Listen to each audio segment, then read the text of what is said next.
Hello everyone and welcome to my YouTube channel. Today we are going to discuss the chapter number 1 of Flamingo class 12, that is the last lesson, written by Alphonse Daudet.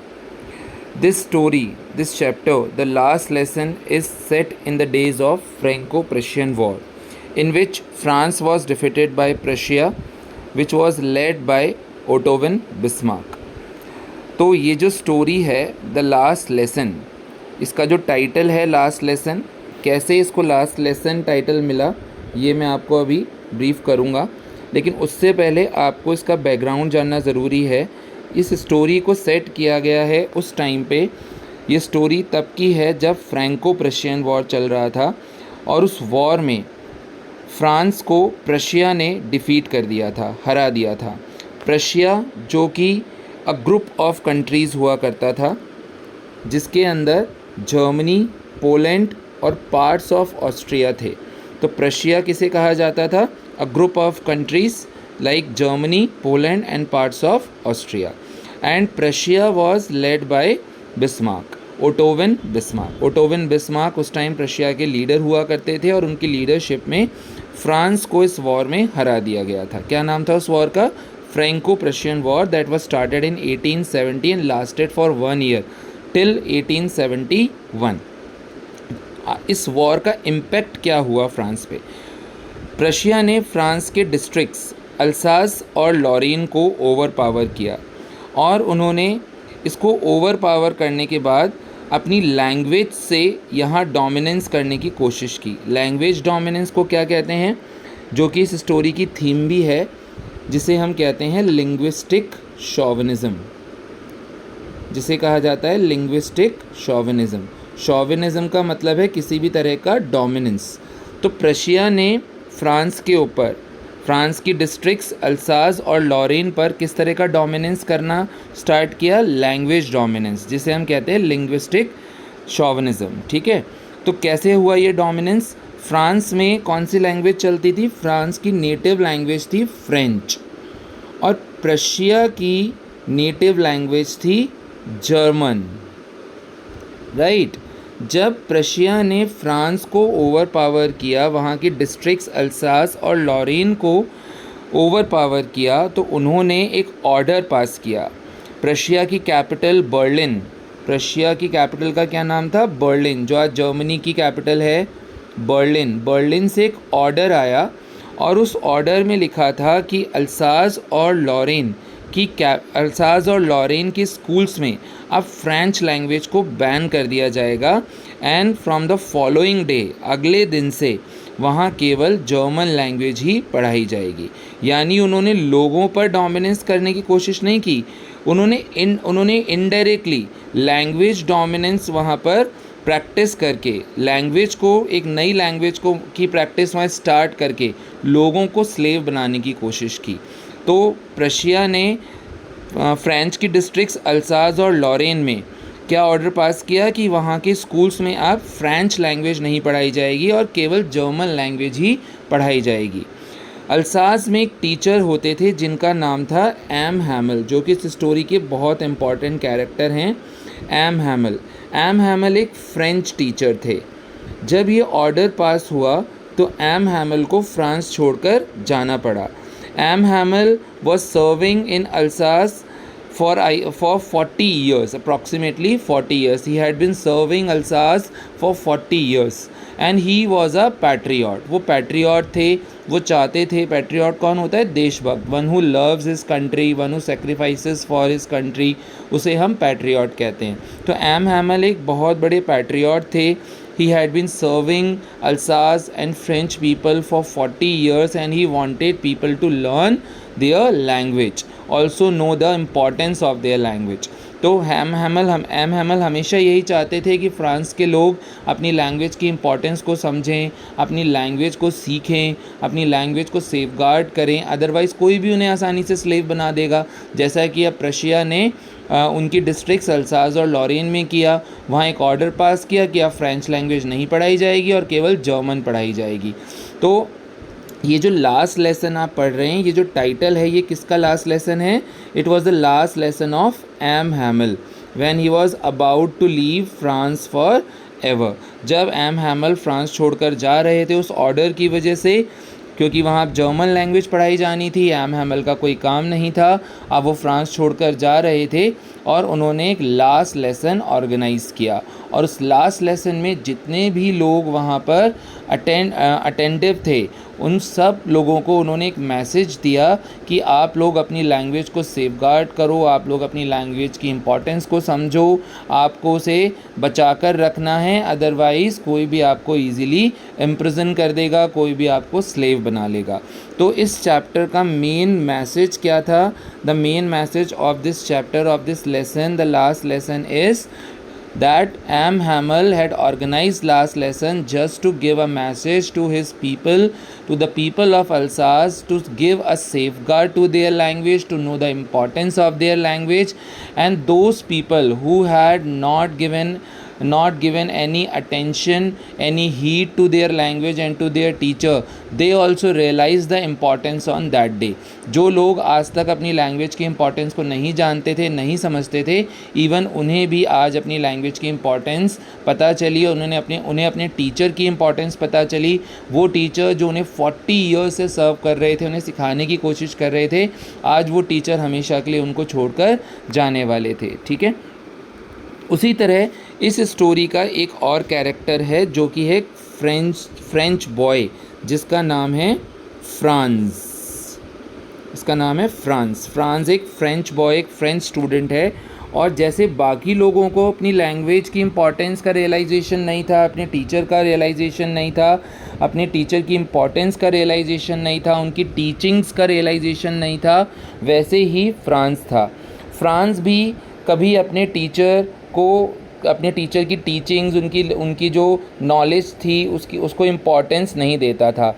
वो एक sensitive बच्चा था। He is a sensitive boy, he is a very generous boy, he is a very kind hearted person, लेकिन वो बहुत lazy है, उसे सिर्फ खेलना पसंद है, उसे नेचर एक्सप्लोर करना पसंद है, and he dislike studying French and hates his teacher M Hamel. Problem क्या है फ्रांस के साथ में कि वो फ्रेंच पढ़ना पसंद नहीं करता, वो अपने टीचर से हेट करता है।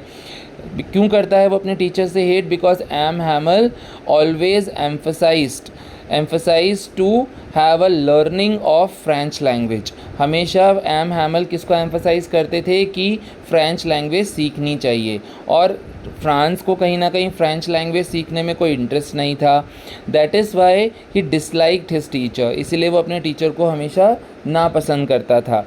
लेकिन जब ये ऑर्डर पास हुआ, when France had been overpowered by Prussia, France के डिस्ट्रिक्ट्स को जब ओवर पावर किया गया, when an order has been issued from Berlin that German language would have been taught instead of French in the schools there, तो वहाँ के लोगों को और फ्रांस को ये रियलाइजेशन हुआ कि अब वो कभी भी फ्रेंच लैंग्वेज नहीं सीख पाएंगे। और उसी दिन से फ्रांस और बाकी सब लोग जिन्होंने आज तक उस लैंग्वेज को इम्पोर्टेंस नहीं दी थी, वो लोग सडनली उसकी इम्पोर्टेंस को रियलाइज़ करने लगे, अपने टीचर की इम्पोर्टेंस को रियलाइज़ करने लगे। And that is how the story goes. और इस तरह ये स्टोरी आगे मूव ऑन होती है।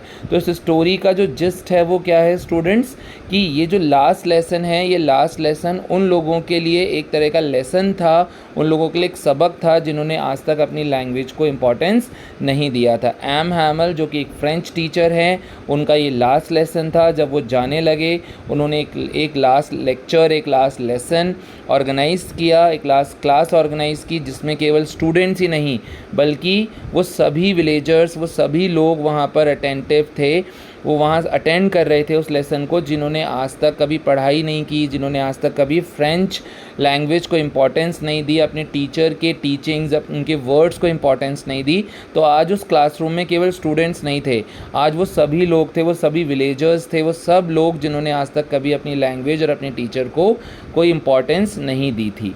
तो इस लेसन में एम हैमल आगे किस तरह का मैसेज देते हैं, क्या उस मैसेज का कोई एक बहुत बड़ा इम्पैक्ट उन लोगों पे पड़ता है, ये हम आगे स्टोरी में देखेंगे। ठीक है, इसका मैं आपको एक समराइजेशन भी दे देता हूँ, then we will start explanation of each paragraph. Okay, so this story is narrated by French boy Franz. ये हमने जो फ्रांस का डिस्क्रिप्शन यहाँ दिया है, Franz is the narrator of the story. Franz हमें ये स्टोरी नैरेट करके बता रहे हैं कि उस दिन कैसे इमोशंस थे, लोगों की कैसी फीलिंग्स थी when they heard of that order, जब उन्हें उस ऑर्डर का पता चला, when they heard that was the last lesson of their French teacher, जब उन लोगों को ये पता चला कि वो उनके फ्रेंच टीचर का आखिरी लेसन था। तो फ्रांस ने हमें ये स्टोरी नैरेट करके बताई है। Narrator, I think you know narrator किसको बोलते हैं, जो हमें स्टोरी सुनाते हैं। यूजुअली जब भी आप लेसन्स पढ़ते हैं तो जो आए करके सिम्बलाइज़ किया जाता है वो नैरेटर होते हैं। ओके, तो फ्रांस इस स्टोरी के नैरेटर हैं। फ्रांस काफ़ी सेंसिटिव हैं। फ्रांस जो हैं वो काइंड हार्टेड हैं, लेकिन उनके साथ सबसे बड़ी प्रॉब्लम क्या है, that he dislikes French and he dislikes his teacher. वो फ्रेंच लैंग्वेज को पढ़ना बिल्कुल पसंद नहीं करते, वो अपने टीचर को बिल्कुल पसंद नहीं करते, बिकॉज ही थॉट दैट, क्योंकि उन्हें क्या लगता था, that his teacher is quite strict, क्योंकि उन्हें लगता था कि उनके टीचर बहुत स्ट्रिक्ट हैं, उनके टीचर उनको कभी भी अच्छे से ट्रीट नहीं करते हैं, उन्हें कभी पैम्पर नहीं करते हैं। क्यों नहीं करते थे एम हैमल उन्हें pamper, because Franz was not at all good at studies, क्योंकि फ्रांस स्टडीज़ में अच्छा नहीं था। And always M Hamel emphasise his students to learn French language, to know the vitality of the French language. इसलिए M Hamel strict थे और अपने उन स्टूडेंट्स को ज़्यादा वो पसंद करते थे जो अपनी लैंग्वेज के इम्पोर्टेंस को समझते थे। तो this story is narrated by a French boy Franz. Yes, he is lazy but sensitive and likes to play. France को क्या चीज़ पसंद है पढ़ाई के अलावा? उन्हें पढ़ाई अच्छी नहीं लगती, बल्कि उन्हें खेलना, नेचर एक्सप्लोर करना पसंद है। आप यहाँ पर फ्रांस का एक कैरेक्टर ट्रेट भी देखेंगे, that he loves nature.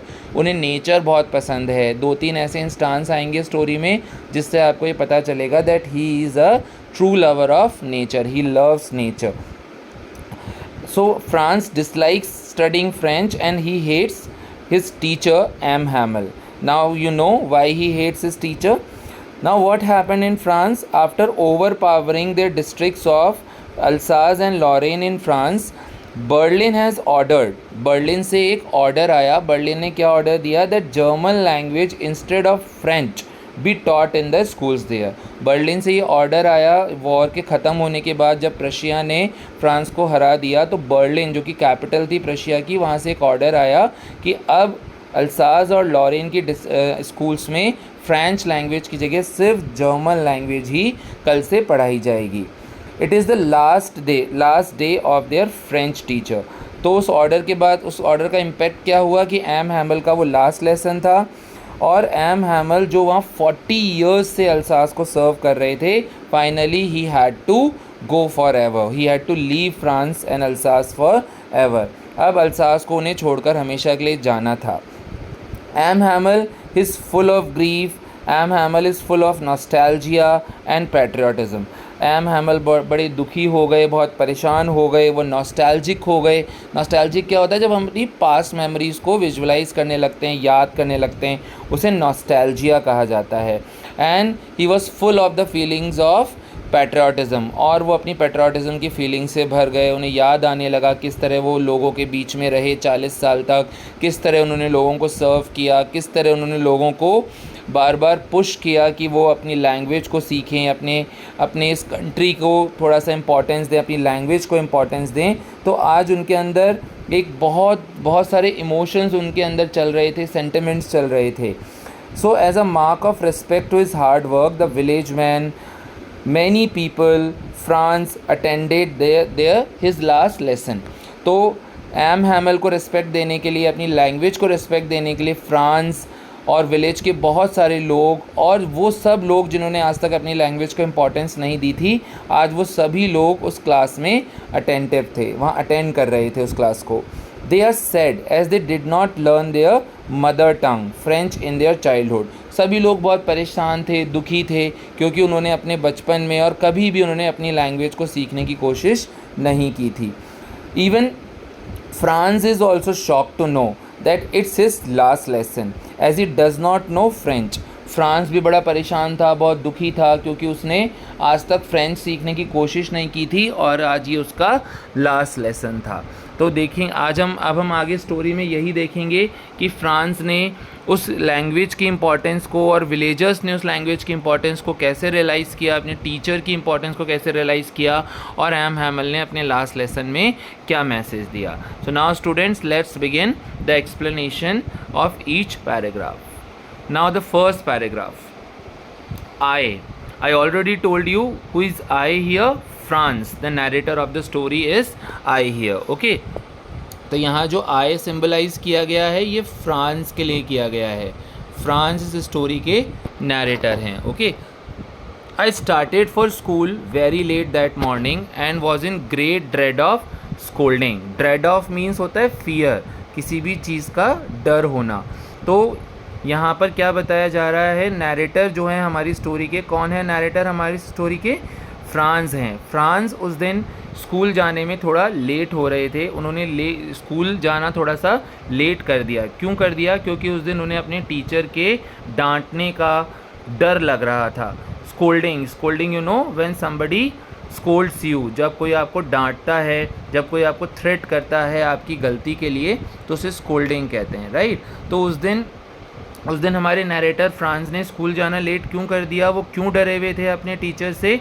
Specially because M Hamel had said that he would question us on participles. ये बहुत इंपॉर्टेंट पॉइंट है, इसको आप अंडरलाइन कर लीजिए, क्योंकि उस दिन एम हैमल उनसे एक टॉपिक पे क्वेश्चंस पूछने वाले थे, उनका टेस्ट लेने वाले थे. कौन से टॉपिक पे वो क्वेश्चंस पूछने वाले थे? पार्टिसिपल्स पे वो उनसे क्वेश्चंस पूछने वाले थे, पूरी क्लास से क्वेश्चंस पूछने वाले थे. And you know that France dislike studying French, और आपको पता है कि फ्रांस को फ्रेंच लैंग्वेज पढ़ना बिल्कुल भी पसंद नहीं था. इसीलिए उन्हें डर लग रहा था, उन्हें कुछ नहीं आता था, पार्टिसिपल्स के बारे में उन्हें कोई आइडिया नहीं था, और उन्हें डर लग रहा था कि जब वो स्कूल जाएंगे और उनके टीचर एम हैमल उनसे पार्टिसिपल्स पे क्वेश्चंस करेंगे तो वो क्या आंसर देंगे. ही वॉज कम्प्लीटली ब्लैंक, वो तो बिल्कुल ब्लैंक थे, उन्हें तो कुछ नहीं आता था. And I did not know the first word about them. First word about them means he had no idea. He did not know even ABC of participles. उन्हें participles की ABC भी नहीं आती थी, यानी उन्हें participles के बारे में कोई आइडिया नहीं था. इसलिए उन्हें अपने टीचर से डर लग रहा था, और इसलिए उनके टीचर उनको डांटते जब वो आंसर नहीं दे पाते. For a moment I thought of running away and spending the day out of doors. So what idea came across in France mind. France के दिमाग में तुरंत क्या आइडिया आया? उनके दिमाग में यह आइडिया आया कि वो स्कूल जाने की बजाय अपना पूरा दिन जो है बाहर ही स्पेंड करेंगे. क्यों करेंगे? क्योंकि जब वो स्कूल जाएंगे तो आपको पता है उन्हें डांट मिलेगी. He would not be able to give answer on participles, और इससे बेटर है कि वो अपना पूरा दिन स्कूल से बंक कर लें, बाहर रहें और स्कूल ना जाएं. For a moment I thought of running away and spending the day out of doors. It was so warm, so bright. So here narrator had also described the day. How was the day? Right? तो उस दिन कैसा था? That morning was really bright. That morning was really warm. वो दिन बहुत ही अच्छा था, बहुत warm था, वो बहुत bright था. एंड यू नो, मैंने पहले भी आपको एक कैरेक्टर ट्रेट बताया है फ्रांस का, दैट ही लव्स नेचर. तो इसीलिए वो क्या कर रहे हैं, वो यहाँ पर नेचर को एक्सप्लोर कर रहे हैं, नेचर को देख रहे हैं कि नेचर उस दिन बहुत ब्राइट है, वार्म है, वो दिन बहुत ब्राइट और वार्म है. And he wanted to enjoy the day instead of going to school. तो वो स्कूल जाने की बजाय उस ब्राइट वेदर, उस वार्म वेदर को एन्जॉय करना चाहते थे. ही डिस्क्राइब्स द सीन, और आगे उन्होंने सीन को कैसे डिस्क्राइब किया है? The birds were chirping at the edge of the woods and in the open field back of the saw mill the Prussian soldiers were drilling. Why Prussian soldiers were drilling in Alsace? Prussian soldiers drill करते हुए क्यों नज़र आ रहे थे Alsace में? इस question का answer आप मुझे कमेंट करके बताइएगा. थोड़ा सा आइडिया आपको लेना पड़ेगा कि प्रशियन सोल्जर्स वहाँ क्या कर रहे थे. शायद सबको आइडिया होगा, पहले भी आपने पढ़ा है, प्रशिया ने फ्रांस को डिफ़ीट कर दिया था, और ये मैं आपको एक हिंट दे रहा हूँ कि वो क्यों वहाँ ड्रिल कर रहे थे. ठीक है, तो यहाँ पर फ्रांस ने उस दिन को कैसे डिस्क्राइब किया, उस सीन को कैसे डिस्क्राइब किया है? That there were birds chirping on the trees and the noise of Prussian soldiers doing the drill behind the sawmill could also be heard. तो वहाँ पर फ्रांस को उस दिन क्या क्या दिखाई दिया? क्योंकि वो नेचर को लव करते थे, तो उन्होंने नेचर में क्या क्या चीज़ों को वहाँ पर डिफ़ाइन किया है कि बर्ड्स जो हैं वो वहाँ चिर्प कर रही हैं। Chirping is a sound made by which is made by birds, ठीक है। तो चिर्पिंग जो साउंड होती है वो बर्ड्स करती हैं, ठीक है। तो बर्ड्स वहाँ चिप करती हुई सुनाई दे रही थी। और जो 100 मील थी जहाँ लकड़ी काटी जाती है ना, तो 100 मील के वहाँ पर क्या हो रहा था, वहाँ पर उन्होंने देखा कि प्रशियन सोल्जर्स जो है वो अल्सास में आ रहे थे ड्रिल करते हुए। वहाँ ड्रिल चल रही थी प्रशियन सोल्जर्स की। It was all much more tempting. Tempting क्या होता है? अट्रैक्टिंग, जो आप बहुत ज़्यादा अट्रैक्ट करता है आपको, उसे हम टैम्पटिंग कहते हैं, ठीक है। हार्ड वर्ड्स बहुत अच्छे से अंडरलाइन करके आप उनका मीनिंग लिखिए। अट्रैक्टिंग को हम टैम्पटिंग कहते हैं, ठीक है। तो यहाँ पर टैम्पटिंग का मतलब है अट्रैक्टिंग। तो नैरेटर को यानी फ्रांस को क्या चीज़ ज़्यादा अट्रैक्ट कर रही थी?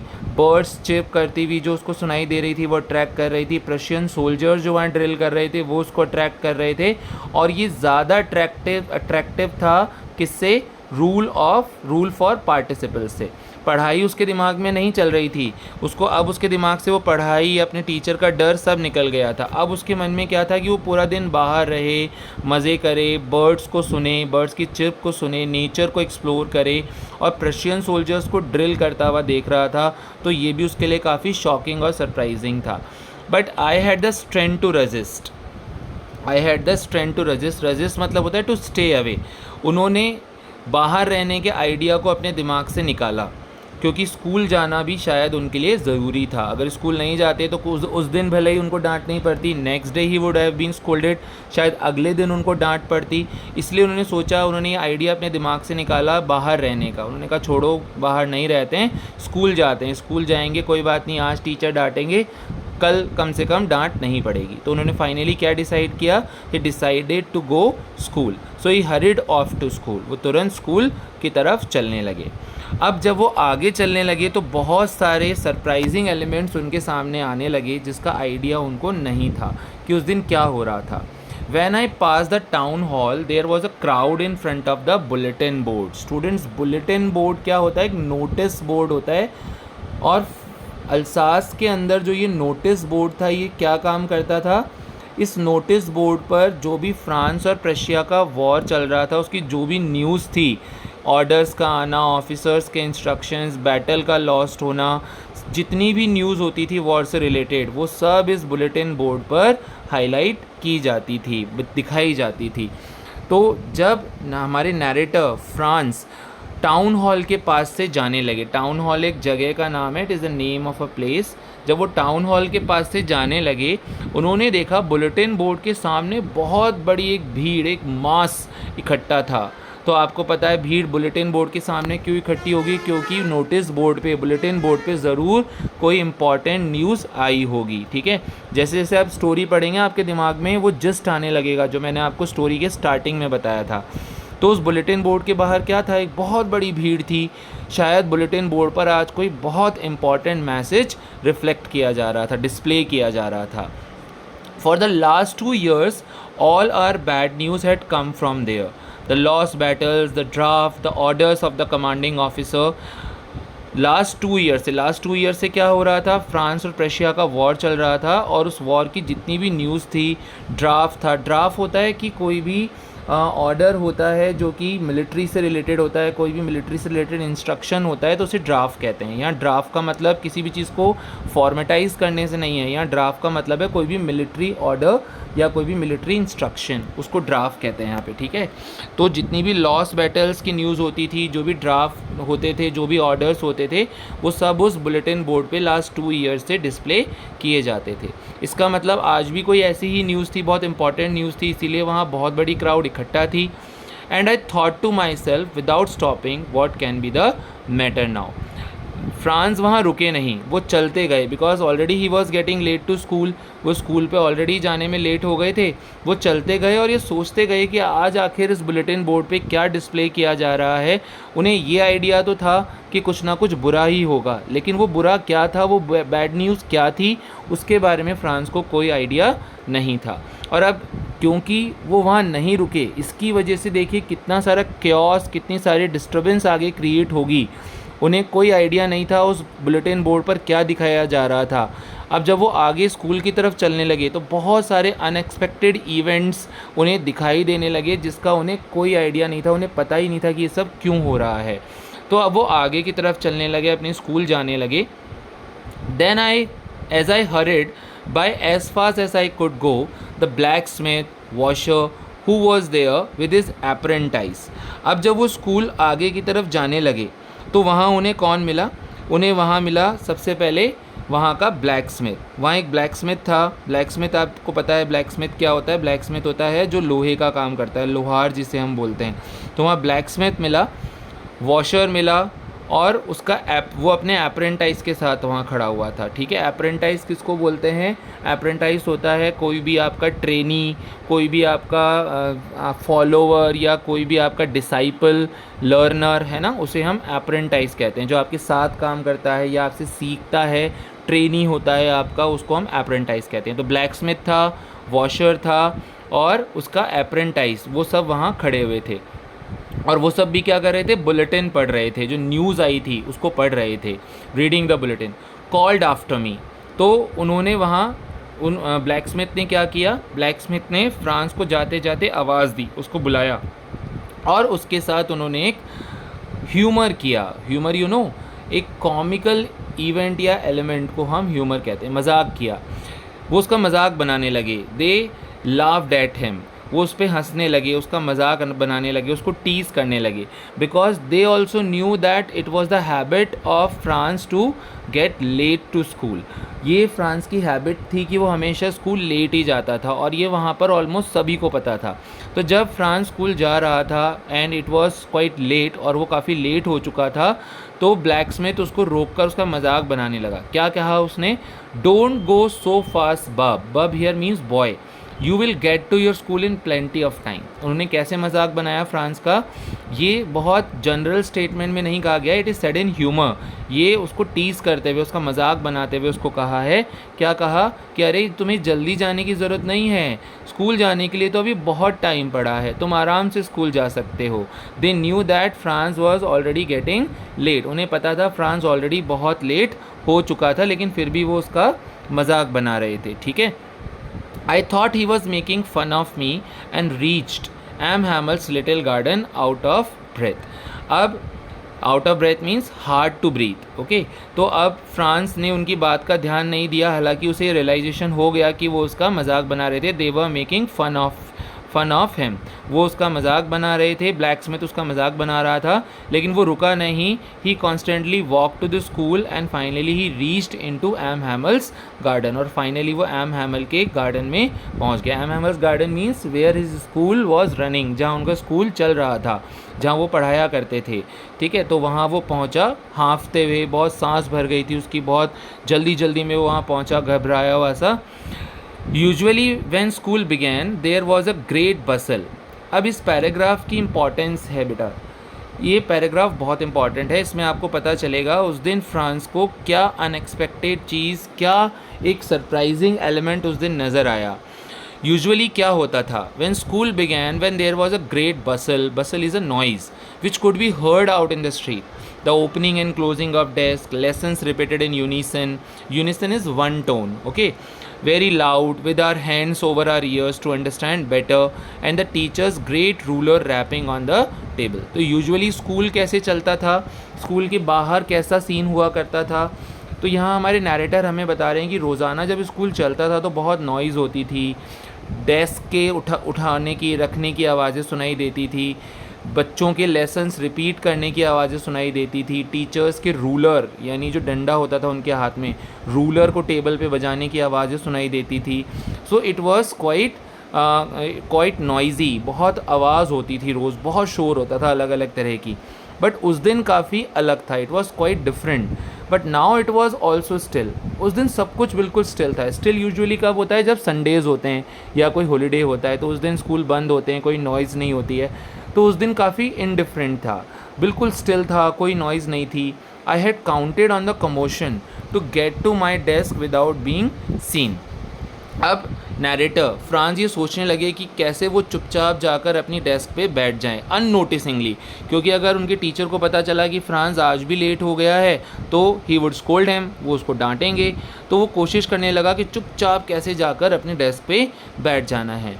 लेकिन आपको पता है शोर के बीच में तो चुपचाप कोई भी काम करना आसान है, but when it is noisy, जब बहुत नॉइज़ी हो, बहुत शोर हो, तो उसके बीच में कोई भी काम करना बहुत डिफ़िकल्ट होता है। You have been easily noticed, आपको कोई भी ईजिली नोटिस कर सकता है। But of course that day everything had to be quiet at Sunday morning. इसको आप अंडरलाइन कर लीजिए, आपसे पूछा जाएगा why that day was compared with Sunday morning. उस दिन को संडे मॉर्निंग से कंपेयर क्यों किया गया? Because that day was quite different from other days when school usually ran. जब स्कूल चलता था वो दिन, उस दिन उन दिनों से बिल्कुल अलग था। That day was very still, there was no noise, no bustle, there was no sound of closing and opening of desk, there was no sound of repeating lessons, there was no sound of teachers great iron ruler rapping on the table, किसी तरह का कोई शोर नहीं था। It was very quiet like Sunday morning। वो बिल्कुल शांत दिन था, बिल्कुल स्टिल था सब कुछ। Through the window I saw my classmates। अब फ्रांस ने जब वो स्कूल पे पहुँचे उन्होंने विंडो से देखा और उन्होंने एक चीज़ पे और सरप्राइज़ किया। क्या सरप्राइजिंग था? कि वहाँ पर क्लास चल रही थी and his classmates were already on their seats. उसके क्लासमेट्स सब अपनी अपनी सीट पे चुपचाप बैठे हुए थे। And M Hamel walking up and down with his terrible iron ruler under his arm. और M Hamel to and fro class में चल रहे थे, आगे पीछे वो बार बार क्लास में घूम रहे थे अपने आयरन रूलर के साथ में। सब बच्चे बहुत आराम से, बहुत शांति से क्लास में बैठे हुए थे। The class was sitting very quietly there. I had to open the door and go in before everybody. अब फ्रांस के लिए एक बहुत बड़ा चैलेंज था। क्या चैलेंज था? कि उसको उस क्लास के अंदर जाना था और चुपचाप अपनी सीट पे जाकर बैठ जाना था अननोटिसिंगली। लेकिन आपको पता है when it is noisy then it is very easy to go unknowingly inside. लेकिन जब बिल्कुल साइलेंट हो, स्टिल हो, तो उस टाइम पे बिल्कुल चुपचाप अंदर जाना, अननोटिसिंगली अंदर जाना बहुत डिफ़िकल्ट था। तो ये एक चैलेंज बन गया था फ्रांस के लिए कि वो बिना नोटिस किए कैसे अंदर जाएगा। You can imagine how I blushed and how frightened I was. Now narrator says that I was very frightened, I was feared, I was really feared of कि अब मेरे साथ क्या होगा। नैरेटर काफ़ी डरे हुए थे, वो शर्मा रहे थे because he got very late to school. वो बहुत लेट हो गए थे स्कूल में जाने के लिए और उन्हें अपने टीचर का डर लग रहा था, क्योंकि उन्हें पता था when he open the door, when he went inside, his teacher would surely notice him and he would scold him. उसके टीचर उसे नोटिस कर लेंगे और उसको बहुत बुरी तरह से डांट लगाएंगे। Okay students, so I hope that you have understood till this paragraph. Rest of the explanation I will give you in my second part of the chapter. Till then, keep reading, keep learning. Have a nice time. Thank you.